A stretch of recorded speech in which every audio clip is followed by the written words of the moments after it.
शाम को चुके हैं 7 और मैं हाजिर हूँ आपके सामने पॉलिटेक्निक का एक प्यारा सा सेशन को लेकर के। और ये सेशन जो है बहुत ही इंपॉर्टेंट है क्योंकि इसमें हम लोग वैलेंसी और केमिकल बॉन्डिंग के ऑब्जेक्टिव के क्वेश्चन आंसर का प्रैक्टिस करने वाले हैं।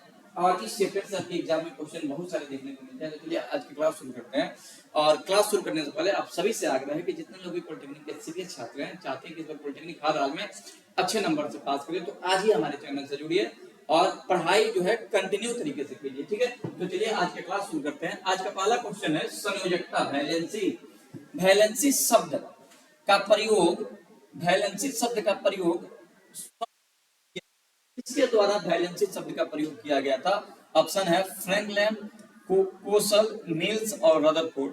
तो साथियों याद रखिएगा, वैलेंसी शब्द को सर्वप्रथम 1852 ईस्वी में फ्रैंकलिन द्वारा किया गया था साथियों। ठीक है, तो आपका आंसर हो जाएगा ए। अगला क्वेश्चन देखिएगा। अगला क्वेश्चन है कि संयोजकता के इलेक्ट्रॉनिक सिद्धांत, संयोजकता के इलेक्ट्रॉनिक सिद्धांत का प्रतिपादन किसके द्वारा किया गया था? संयोजकता के इलेक्ट्रॉनिक सिद्धांत का प्रतिपादन किसके द्वारा किया गया था? ऑप्शन है रदरफोर्ड, बी नंबर ऑप्शन है कौशल और जीएन लुइस द्वारा, कि चैडविक द्वारा, कि नील्स बोर द्वारा। साथियों अगर आप किसी भी क्वेश्चन का आंसर जानते हैं तो कमेंट जरूर दें कि इसका आंसर क्या होगा जी। साथियों एक और बात समझ लीजिए कि जितने लोग थ्योरी पढ़े हैं ना, इस क्वेश्चन को बनाने में किसी भी प्रकार से आपको दिक्कत नहीं होगी, क्योंकि थ्योरी में बताया गया था कि इलेक्ट्रॉनिक सिद्धांत के आधार पर संयोजकता को सर्वप्रथम देने वाला व्यक्ति कौन था जी? कौन था? कौशल और लुइस थे। ठीक है, कौशल और लुइस के द्वारा दिया गया था। ठीक है, कब दिया गया था? तो 1916 ईस्वी में दिया गया था। सन ऑप्शन नहीं पूछेगा, लेकिन फिर भी ऑप्शन जान लीजिए। ठीक है, अगला क्वेश्चन, अगला क्वेश्चन है कि वैद्युत संयोजक, वैद्युत संयोजक बंधन, वैद्युत संयोजक बंधन बना होता है। आपको बताना है कि वैद्युत संयोजक बंधन किससे बना होता है? ठीक है, किससे बना होता है? ऑप्शन है विद्युत आवेशित अणुओं से, उदासीन अणुओं से, कि उदासीन परमाणुओं का, कि विद्युत आवेशित परमाणुओं तथा परमाणुओं के समूह द्वारा ये बना होता है। ठीक है, किसके द्वारा बना होता है आपको जवाब देना है जी। तो साथियों याद रखिएगा, ये इसका आंसर होगा डी, विद्युत आवेशित परमाणुओं या परमाणुओं के समूहों द्वारा जो है इस सिद्धांत को दिया गया था साथियों। ठीक है, अगला क्वेश्चन देखिएगा। अगला क्वेश्चन है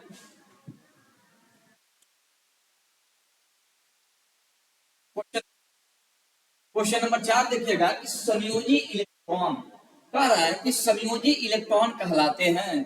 संयोजी इलेक्ट्रॉन क्या कहलाते हैं आपको बताना है। परमाणुओं के सबसे भीतरी कक्षा में उपस्थित इलेक्ट्रॉन, बी नंबर ऑप्शन है बाहर से दूसरे नंबर के कक्षक में उपस्थित इलेक्ट्रॉन, कि तीसरे कक्षक में उपस्थित इलेक्ट्रॉन, कि बाह्यतम कक्षा में उपस्थित इलेक्ट्रॉन। आपसे पूछा जा रहा है कि संयोजी इलेक्ट्रॉन किसको कहते हैं?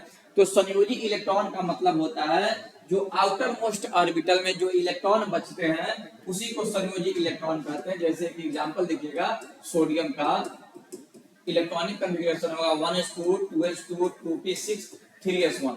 तो ये पहला कोष है के, ये दूसरा कोष है एल और तीसरा कोष है एम। ठीक है, पहला कोष में 2 इलेक्ट्रॉन, दूसरा कोष में 8 इलेक्ट्रॉन और तीसरा कोष में 1 इलेक्ट्रॉन। यहाँ पे 1 इलेक्ट्रॉन है, तो जो आखिरी इलेक्ट्रॉन बचता है ना उसी को कहते हैं वैलेंस इलेक्ट्रॉन।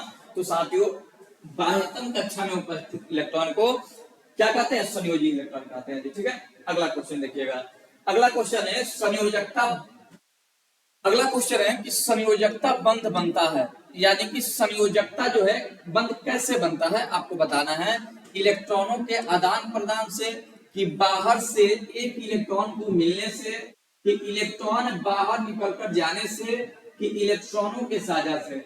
आपको बताना है कि वैद्युत संयोजी बंध किससे बना होता है आपको बताना है जी। ठीक है, संयोजी बंध किससे बना होता है आपको बताना है।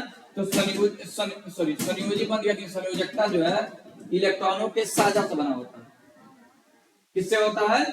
इलेक्ट्रॉनों के साझा से होता है। अगला क्वेश्चन देखेंगे, कह रहा है कि उप सहसंयोजकता, क्वेश्चन है जी कि उप सहसंयोजकता में होता है, आपको बताना है कि उप सहसंयोजकता में क्या होता है। तो आपके सामने ऑप्शन है जी इलेक्ट्रॉनों का स्थानांतरण, इलेक्ट्रॉनों के बराबर साझेदारी, की ऑप्शन नंबर 3 है हाइड्रोजन बंधन, कि ऑप्शन नंबर डी, एक परमाणु के इलेक्ट्रॉन के दो परमाणुओं के मध्य सहकारी। आपको बताना है कि उप सहसंयोजकता बंध कैसे बना होता है, इसका जवाब आपको देना है जी। ठीक है, तो आपका कमेंट में जो है जवाब आ भी गया होगा। इसका आंसर होगा एक परमाणु के इलेक्ट्रॉनों की दो परमाणुओं के मध्य साझेदारी से यह बंधन बना होता है। ठीक है, अगला क्वेश्चन देखते हैं। कह रहा है कि मर्क्यूरम, देखिए मर्क्यूरम आयन का प्रतीक होता है। आपको बताना है कि मर्क्यूरम आयन का प्रतीक क्या होता है। मर्क्यूरम आयन का प्रतीक क्या होता है? Hg+2, Hg+++ कि Hg2+ कि Hg2-। तो साथियों याद रखिएगा मर्क्यूरम कह रहा है, यानी कि इसका संकेत होगा Hg+2। ठीक है, ऑप्शन नंबर ए सही हो जाएगा जी। ठीक है, आगे बढ़ते हैं जी। अगला क्वेश्चन है कि कॉपर, देखिए Cu और Cu में लिखा है अस की संयोजकता 1 तथा ई की संयोजकता 2 है, तो Cu प्रदर्शित करता है। ध्यान रखिए कॉपर दो प्रकार का संयोजकता को प्रदर्शित करता है। एक वो है अस, अस उसको बोलते हैं जिसकी संयोजकता कम होती है, एक दिया हुआ है, और एक दिया है ई। ठीक है, एक दो दिया है और एक दिया है। तो कह रहा है कि कॉपर क्या प्रदर्शित कर रहा है। साथियों याद रखिएगा यहाँ पे एक से जब अधिक संयोजकता दिखा कोई भी तत्व प्रदर्शित करता है उसको परिवर्तित संयोजकता कहते हैं, यानी कि वेरिएबल वैलेंसी को शो करता है। ठीक है, ऑप्शन है एकल संयोजकता को, द्विसंयोजकता को, त्रिसंयोजकता को, कि परिवर्तित संयोजकता को। तो साथियों कॉपर यहाँ पे जो है कॉपर की संयोजकता 1 और 2 दिखाई दे रही है, यानी कि ये परिवर्तित संयोजकता को सूचित करता है।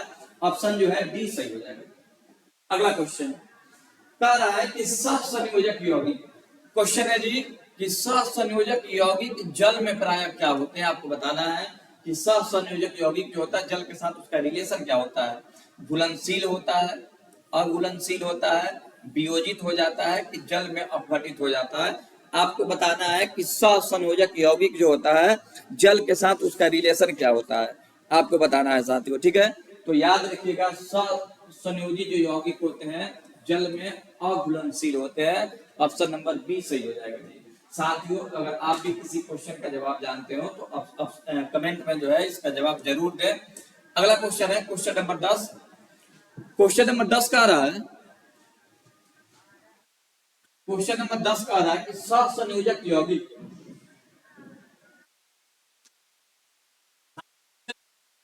सहसंयोजक यौगिक बहुत अधिक विलय होते हैं।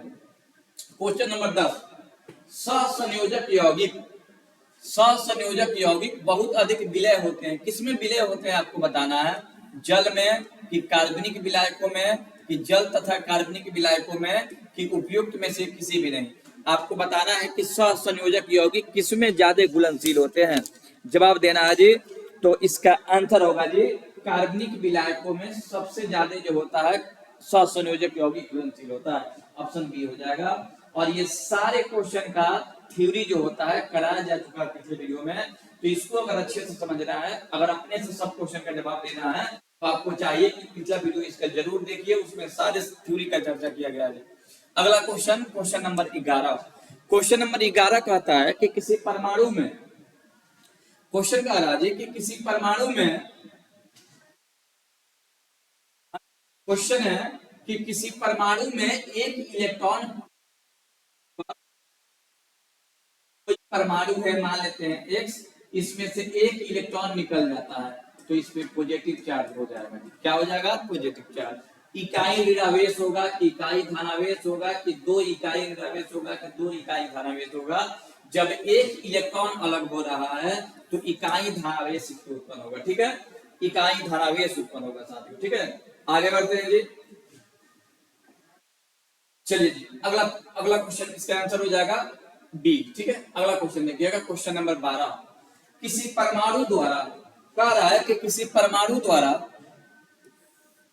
दो इलेक्ट्रॉन ग्रहण करने के बाद क्या होगा।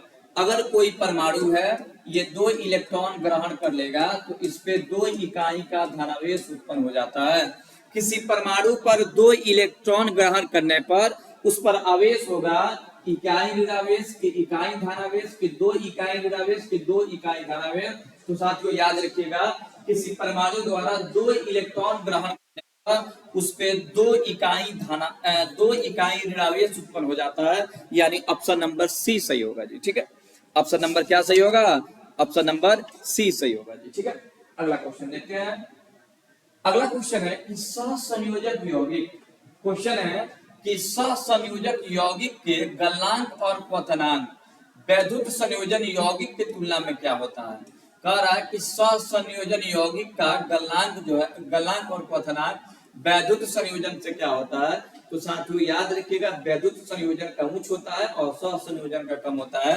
तो पूछ रहा है कि, कह रहा है कि वैद्युत संयोजन यौगिक से कम होता है कि क्या होता है? कम होता है कि समान होता है कि अधिक होता है कि गलनांक कम और क्वथनांक अधिक होता है?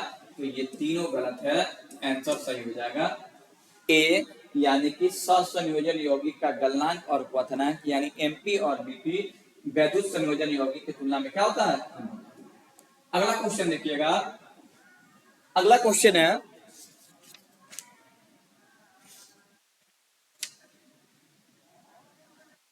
क्वेश्चन है जी कि H2S में बंधन होगा, किस प्रकार के बंधन होगा? ध्यान दीजिएगा, H2S में किस प्रकार का बंधन होगा?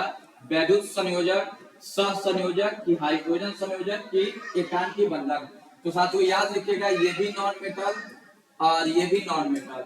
तो आपको बताए थे जी कि जो बंधन अधातुओं के संयोग से बंध होता है उसे हम लोग सहसंयोजक यौगिक कहते हैं, यानी कि इसमें सहसंयोजक बंधन पाया जाएगा।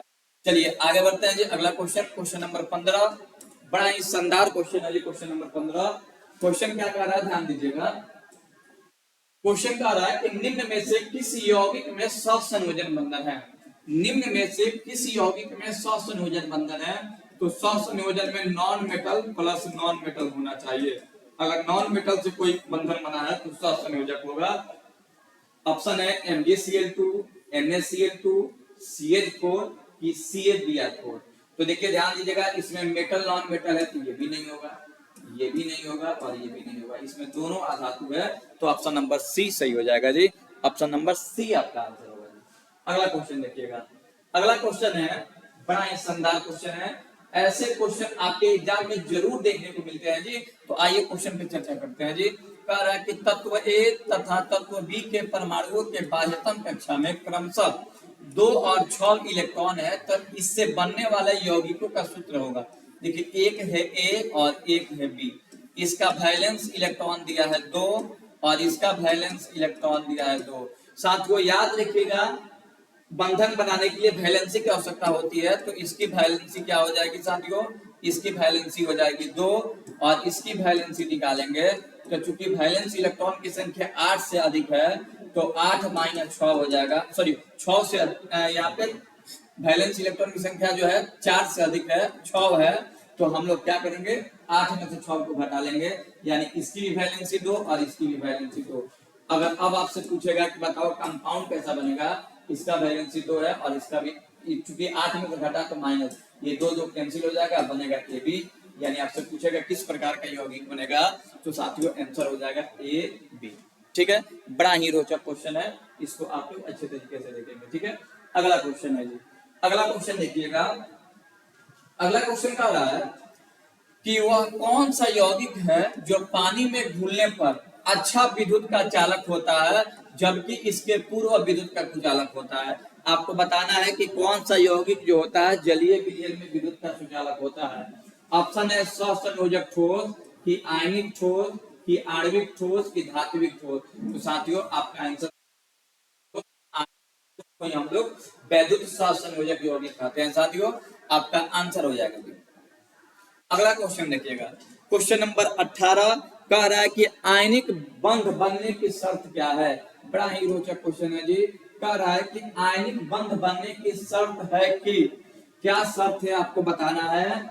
ऑप्शन नंबर 1 कह रहा है कि दोनों परमाणु धन विद्युत हो तब बनेगा, कि दोनों परमाणु उच्च आयन ऊर्जा रखते हो तब बनेगा, कि दोनों परमाणु ऋण आवेशित हो, कि किसी एक परमाणु का आयन ऊर्जा कम हो।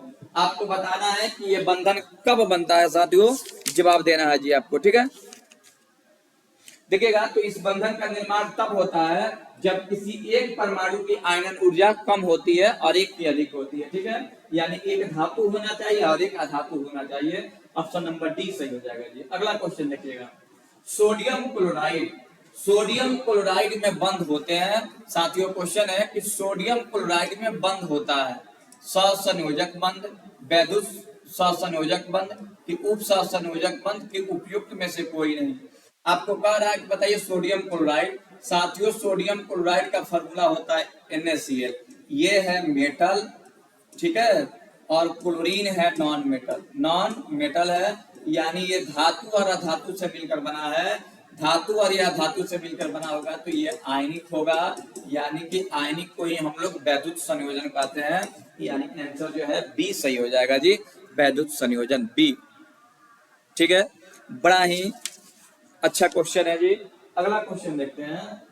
अगला क्वेश्चन देखिएगा, क्वेश्चन नंबर 20 कह रहा है कि सहसंयोजी यौगिक वैद्युत सहसंयोजी यौगिक की सामान्यता होते हैं।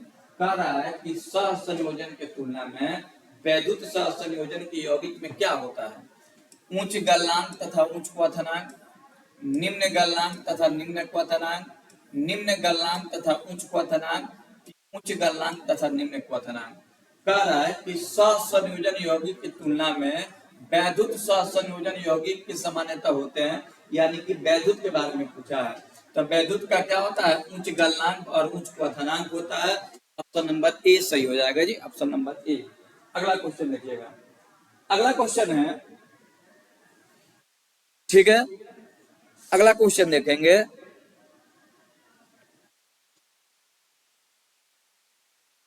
चलिए जी, कह रहा है कि आवर्त सारणी के, आवर्त सारणी के 4A का तत्व कार्बन है। तो कौन सा 14A का है, 14A का तत्व कौन है, कार्बन है। ठीक है, कार्बन है। इसका इलेक्ट्रॉनिक विन्यास 2 और 6 है। सही बात है जी, कार्बन का परमाणु संख्या 6 होता है। इलेक्ट्रॉनिक कॉन्फ़िगरेशन लिखेंगे तो 1s2 2s2 2p2 हो जाएगा। ये 2 और ये 4, यानी ठीक है 4 और 2 6।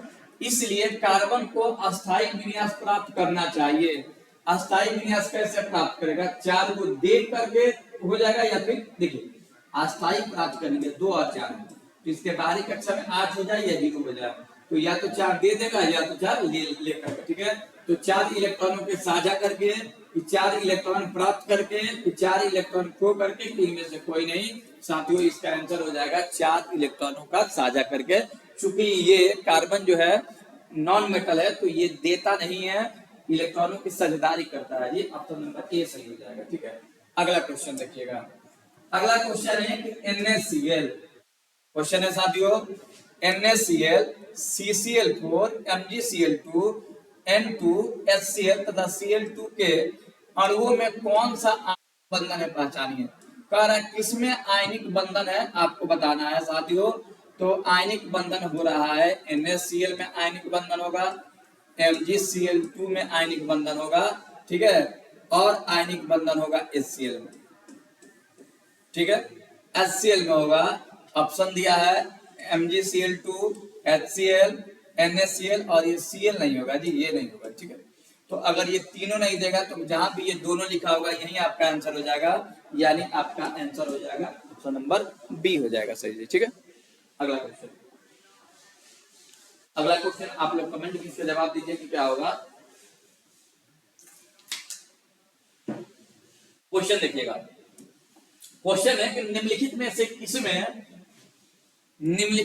किसमें सहसंयोजक एवं आयनिक दोनों बंधन पाया जाता है। बड़ा ही शानदार क्वेश्चन है। कह रहा है कि किसमें सहसंयोजक तथा आयनिक दोनों बंधन पाया जाता है, आपको जवाब देना है जी।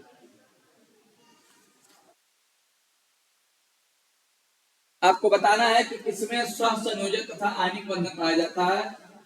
HOH में, CCl4 में, कि NaCl में, कि NaOH में। तो साथियों इसका आंसर होगा NaOH, सोडियम हाइड्रोक्साइड में दोनों बंधन पाया जाएगा। इसको याद रखिएगा, ठीक है, इंपॉर्टेंट क्वेश्चन है। अगला क्वेश्चन, वह यौगिक जिसमें आयनिक बंधन पाया जाता है। एक बार फिर से क्वेश्चन आ गया जी कि वह यौगिक जिसमें आयनिक तथा सहसंयोजक दोनों बंधन पाए जाते हैं उसके बारे में आपको बताना है जी। ऑप्शन क्या होगा इसका, ठीक है। ऑप्शन आपके सामने है, ऑप्शन आपके सामने है CH4, KCN, H2 और HCl। आपको बताना है साथियों कि किसमें जो है आयनिक और सहसंयोजक दोनों बंधन पाया जाता है, तो साथियों होगा पोटेशियम साइनाइड। यहाँ आपके सामने दो क्वेश्चन आया था, एक NaOH और KCN, दोनों में जो है ना बोथ कैरेक्टर पाया जाता है आयनिक और सहसंयोजक का, ठीक है। तो इसको आप लोग याद रखेंगे। अगला क्वेश्चन देखिएगा। अगला क्वेश्चन है क्वेश्चन नंबर,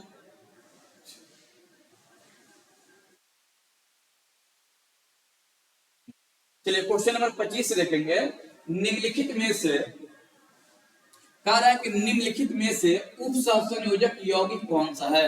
आपको बताना है कि उप सहसंयोजक यौगिक कौन सा है, ठीक है। ऑप्शन है SO2, MgCl2, CaCl2।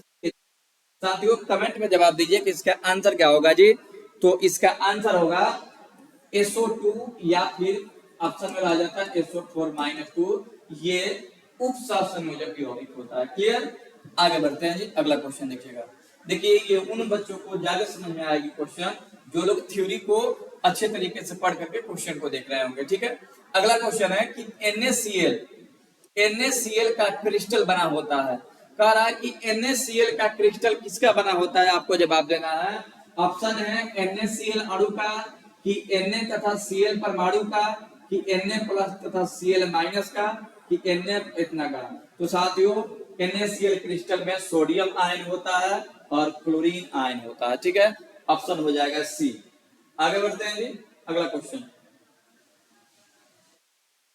अगला क्वेश्चन है कि एक धन विद्युत तत्व के, क्वेश्चन है कि एक धन विद्युत तत्व के बाहरी कोश में 5 इलेक्ट्रॉन है तो उसकी संयोजकता क्या है। देखिए बाहरी कोश में 5 इलेक्ट्रॉन है यानी कि संयोजी इलेक्ट्रॉन दिया है 5। वैलेंसी निकालना है जी इसका।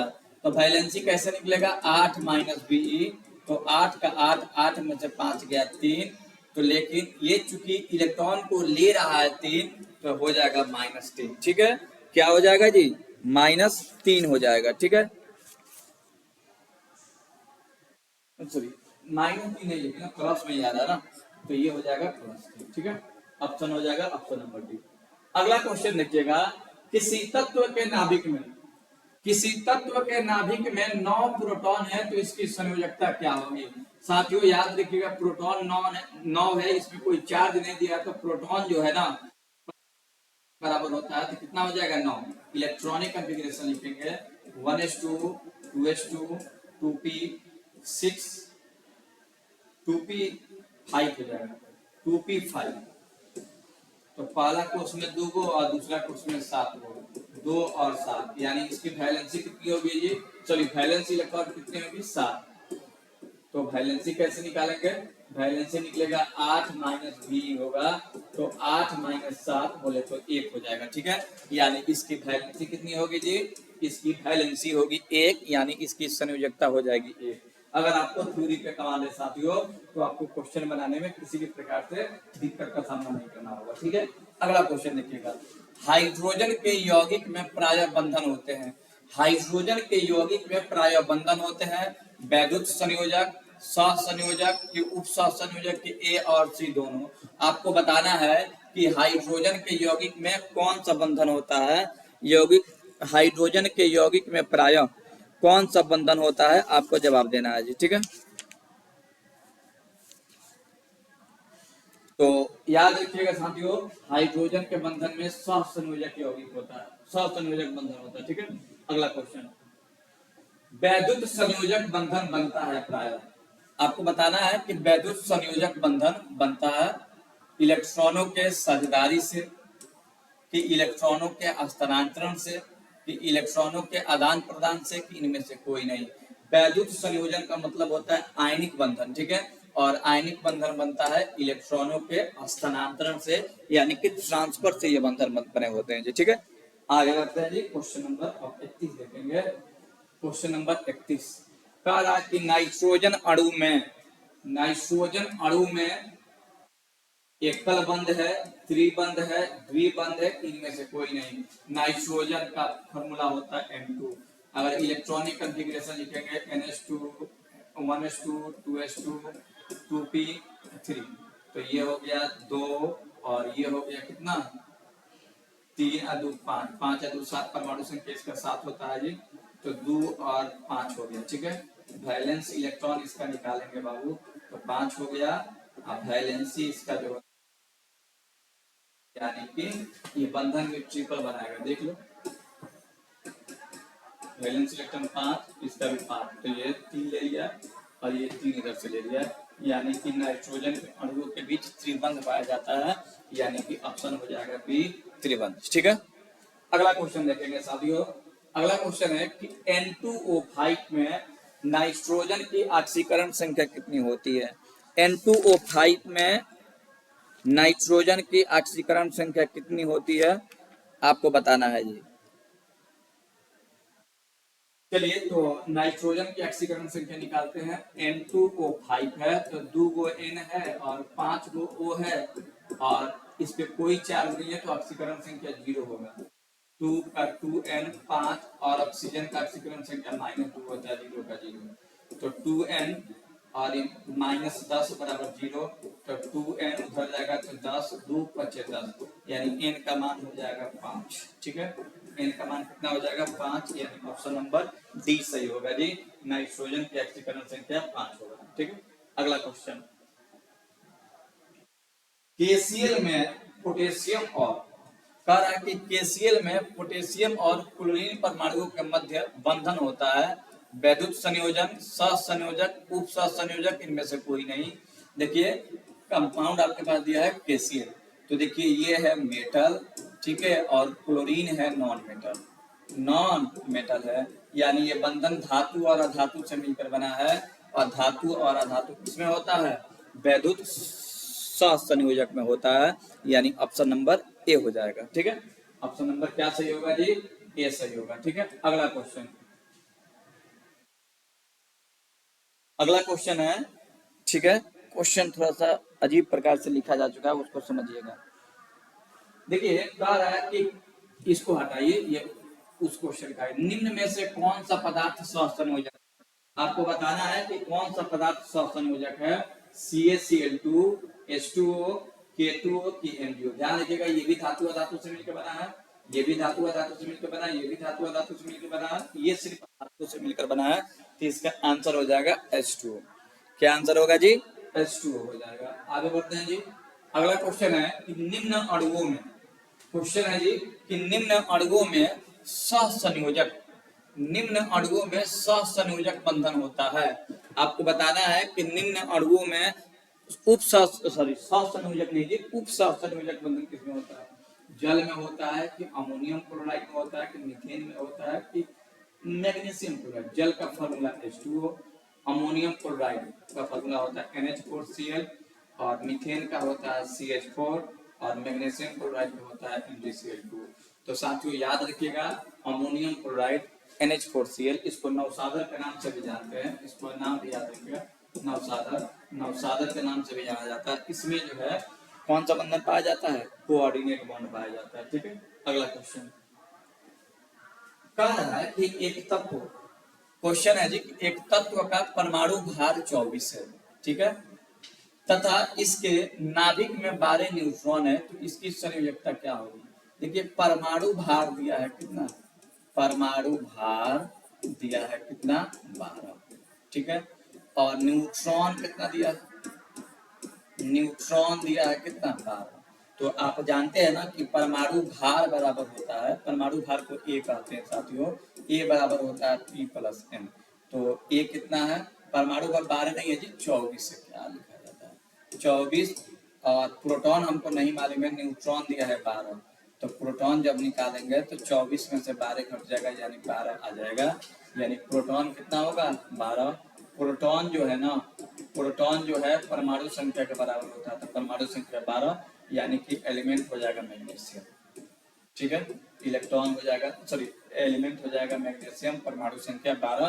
तो इसका वैलेंस इलेक्ट्रॉन निकाल, संयोजकता निकालना, तो 1s2 2s2 2p6 3s2, ठीक है, पहला में 2 है, दूसरा में 8 है और तीसरा में 2 है। वैलेंस इलेक्ट्रॉन 2 है, तो इसकी वैलेंसी कितनी होगी साथियों, इसकी वैलेंसी होगी 2, ठीक है, इसकी वैलेंसी हो जाएगी 2, यानी मैग्नीशियम होगा। क्वेश्चन नंबर 36 का आंसर होगा ए। अगला क्वेश्चन देखते हैं। अगला क्वेश्चन आपके सामने ये रहा जी। अगला क्वेश्चन है कि N2 अणु के, क्वेश्चन बड़ा शानदार है, कह रहा है कि N2 अणु के बंध निर्माण में इलेक्ट्रॉनों की कुल कितनी संख्या भाग लेता है। कह रहा है देखिए N2 बनता है, तो N2 कैसे बनता है, N और N 2 परमाणु हो गया। नाइट्रोजन का वैलेंस इलेक्ट्रॉन कितना, 5 होता है। तो देखो इसमें से 2 इलेक्ट्रॉन ई लिया और इसमें से 2 इलेक्ट्रॉन ई लिया, मैंने हाई इलेक्ट्रॉन भाग नहीं लिया और ये भाग नहीं लिया, भाग लिया ये, तो 2 को 2 4 को 2 को 6 को, यानी वैलेंस इलेक्ट्रॉन कितना हो जाएगा 6। कितना हो जाएगा जी, करेक्ट। कुल कितने इलेक्ट्रॉन भाग लिया, तो टोटल इलेक्ट्रॉन जो है पार्टिसिपेट होता है कितना 6। आंसर हो जाएगा बी, ठीक है, ऑप्शन बी सही होगा जी, ठीक है। अगला क्वेश्चन देखिएगा। अगला क्वेश्चन, क्वेश्चन नंबर 38 है। क्वेश्चन नंबर 38 कह रहा है कि सहसंयोजी यौगिक में 2 परमाणुओं के मध्य अधिकतम संयोजी बंधनों की संख्या कितनी होगी। कह रहा है कि 2 को कोई परमाणु है, तो उसके बीच अधिक से अधिक कितना सहसंयोजन बंधन बन सकता है, 4, 2, 3 की 1। याद रखिएगा किसी भी परमाणुओं के बीच अगर अधिकतम बंधन की बात करें तो अधिकतम बंधन जो होता है 3 से ज्यादा नहीं हो सकता है। बहुत ही शानदार क्वेश्चन है, ऑप्शन नंबर सी सही होगा जी, ठीक है। अगला क्वेश्चन, अगला क्वेश्चन बड़ा ही रोचक है। किसी तत्व, कह रहा है कि किसी तत्व X का इलेक्ट्रॉनिक विन्यास 2, 8, 3 तथा तत्व Y का इलेक्ट्रॉनिक विन्यास 2, 6 है, तब इन तत्वों के संयोग से बने यौगिक का सूत्र क्या होगा, आपको बताना है। पहला एलिमेंट है X, ठीक है, एलिमेंट X है, इलेक्ट्रॉनिक कॉन्फ़िगरेशन दिया है 2, 8, 3, 2, 8, 3 दिया है, तो वैलेंस इलेक्ट्रॉन हो जाएगा 3। देखिए वैलेंस इलेक्ट्रॉन अगर 4 तक आ रहा है तो वैलेंसी के बराबर होता है, यानी कि वैलेंसी हो जाएगा 3, ठीक है। अब एलिमेंट Y है, एलिमेंट है Y, ठीक है, इसका इलेक्ट्रॉनिक कॉन्फ़िगरेशन दिया है 2 और 6, यानी कि वैलेंस इलेक्ट्रॉन कितना हुआ है 6। तो इसका वैलेंसी जब हम निकालेंगे तो 8 में से भी घटेगा, यानी 8 में से 6 हो गया 2 हो जाएगा, ठीक है। तो अब कह रहा है बताओ यौगिक कैसा बनेगा, आपको बताना है जी, ध्यान रखिएगा जी। यौगिक कैसे बनेगा, तो कंपाउंड फॉर्मेशन करना है। कंपाउंड कैसे बनेगा, तो कंपाउंड में 2 ही एलिमेंट भाग ले रहा है, X और Y। X का वैलेंस दिया है 2, सॉरी 3, और Y का वैलेंस दिया है 2, क्रॉस मल्टीप्लाई करेंगे तो बनेगा X2Y3। क्या बनेगा कंपाउंड जी, X2Y3 बनेगा, यानी ऑप्शन नंबर बी सही होगा जी, ऑप्शन नंबर बी इसका आंसर होगा। अगला क्वेश्चन, तो इसी क्वेश्चन के साथ जो है आपके क्वेश्चन का सिलसिला खत्म होता है, या क्वेश्चन खत्म होता है कि आपको करना क्या है, तो थ्योरी को अच्छे से अच्छे तरीके से पढ़ना है, ताकि अगर आपको इस प्रकार से क्वेश्चन मिले तो बनाने में किसी भी प्रकार से दिक्कत ना हो। तो मिलते हैं इस वीडियो में इतना ही, मिलते हैं नेक्स्ट वीडियो में।